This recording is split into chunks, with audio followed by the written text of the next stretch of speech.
এদেশের লাখো সনাতনীরা চিন্ময়কে তাদের ধর্মের শত্রু মনে করে।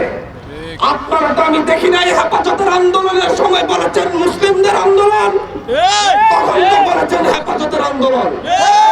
আমি তো দেখি নাই আল্লামা সাঈদীকে অ্যারেস্ট করার পরে আপনারা বলেছেন যে মুসলিম নেতাকে অ্যারেস্ট করা হয়েছে, ছিল।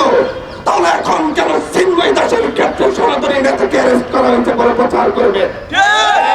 বাংলাদেশের মাটিতে বসে দিল্লির এজেন্ডা বাস্তবায়ন করতে দেওয়া হবে না।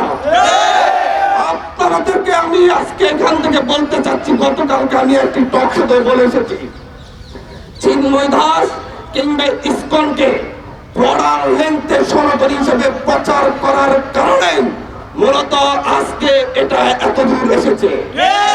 চিন্ময় দাস একটি গোষ্ঠী, বাংলাদেশের জামাতে ইসলাম যেমন একটি ধর্মীয় সংগঠন, বাংলাদেশে হেফাজতে ইসলাম যেমন একটি ধর্মীয় সংগঠন, বাংলাদেশে খেলাফত মজলিস যেমন একটি ধর্মীয় সংগঠন, চিন্ময়ের সেই হিন্দু জাগরণী মঞ্চ একটি মাত্র ধর্মীয় সংগঠন। এটা সকল হিন্দুদের প্রতিনিধিত্ব করে না। এই জঙ্গিবাদী এই সংগঠন দীর্ঘ সময় ধরে বাংলাদেশের শিশু কিশোরদের, কোমলমতি শিশু কিশোরদের তাদের উগ্রবাদিতায় লিপ্ত করার জন্য ষড়যন্ত্রে লিপ্ত ছিল।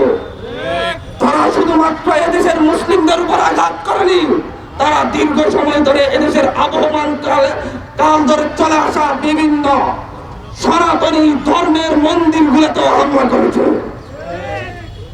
এই ইসকনের সদস্যরা আজকে শুধুমাত্র এখানে আমাদের আলিফ ভাইকে হত্যা করেনি, আপনারা ভুলে যাবেন না পাহাড়ি অঞ্চলে মুসলিম একজন ইমামকে হত্যা করেছিল।